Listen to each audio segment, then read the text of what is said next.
Hello, Mr. Dowse here, and in this video we're going to look at task 21 extension 2, which is where we take an input from the user to find out what times table they want to output, but instead of doing it in the traditional way, 1 times 2 is 2, 2 times 2 is 4, 3 times 2 is 6, we're going to do it backwards. So 12 times 2 is 24, 11 times 2 is 22, 10 times 2 is 20. Okay, so let's have a look at this solution. Well, I'm going to cheat just a little bit and I'm going to drop in the code that I used for extension task 1. So I've got num equals int. I'm going to convert my string input from the user into an integer, and I'm asking the user to enter a times table that they want to see. I've got my for loop for I in range 1 to 13.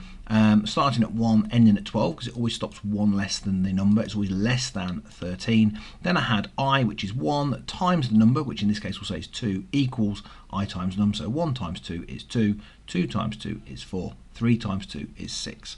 Let's just prove that works. In case you haven't watched the previous video, whoops, that's gone on the wrong screen. Let me bring it over. There we go. And what times table do I want to see? Well, I want to see my 3s, and there we go. That works. So what do I need to do differently if I want my times tables to count backwards? Okay, well, we just need to modify the for loop just a little bit. We don't want to start at 1. We want to start at 12. So let's tweak that. We're now starting I at 12. Do I want it to stop at 13? Well, actually, no, because I want it to do 12, 11, 10, 9, 8, 7, 6, 5, 4, 3, 2, 1. Okay, but we can't put 1 in here, because it's always 1 before, isn't it? And now we're counting downwards. That would actually make it 0. So if you like, while I is greater than 0, okay? But this time this won't work because we can't count up in ones. If we start at 12 and we're waiting till we're greater than 0, it will never run because it's already greater than 0. So we have to have a negative number on what we're going to do with I. So we're actually going to make I go backwards 1.